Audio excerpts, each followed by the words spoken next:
pour Technoïd d'aujourd'hui, on va faire le micro-test de la batterie externe Lumsing, donc le grand A1+, une capacité de 13 400 mAh. Donc on peut le voir qu'il peut sortir du 3 A grand maximum, donc ce qui fait qu'il va pouvoir recharger assez rapidement votre téléphone. Bon, aujourd'hui on a tous, sur toutes les batteries, on a à peu près du 2,4 ou 3 A de disponible. Donc on va faire un petit tour, donc on peut voir, donc c'est quelque chose qui est assez carré. On a ici deux sorties.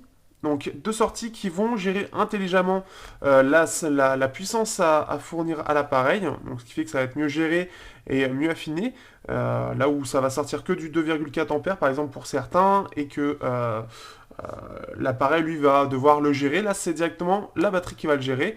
Une entrée pour le recharger et une petite lampe. Ici, donc une petite lampe vraiment d'appoint, je pense, c'est pour pouvoir brancher à la limite, mais c'est plus là pour faire joli qu'autre chose. Donc, on peut voir aussi les 4 diodes, donc là il y en a 2 qui sont allumées, et donc voilà, donc il est en noir et orange, ce qui est assez sympa puisque chez nous c'est orange.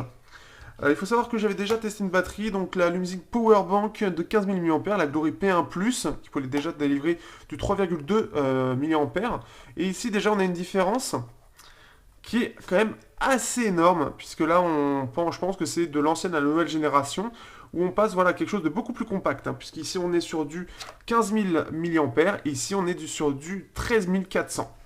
Pour comparer avec du 10 000, par exemple, la Xiaomi Mi Band, qui a maintenant quelques années, qui a subi un petit peu les défauts du temps, comme vous pouvez le voir, voilà ce que ça donne. Donc c'est un poil plus fin, et c'est un petit peu plus grand. Bon, sur celui-là, en plus de ça, il y a deux sorties, mais ce qui fait que pour 30% de plus, on a quelque chose qui est à peine plus gros.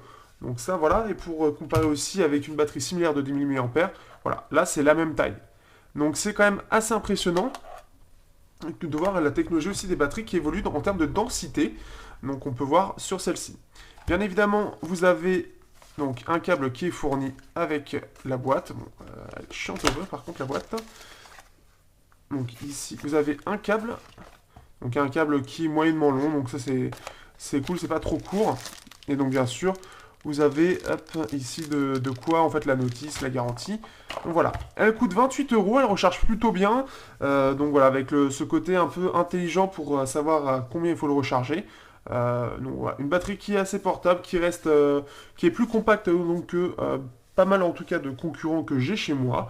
Donc intéressant, voilà, c'est quelque chose d'un petit peu plus compact, assez bien fini, assez joli et surtout un peu plus transportable que certains qui sont assez gros.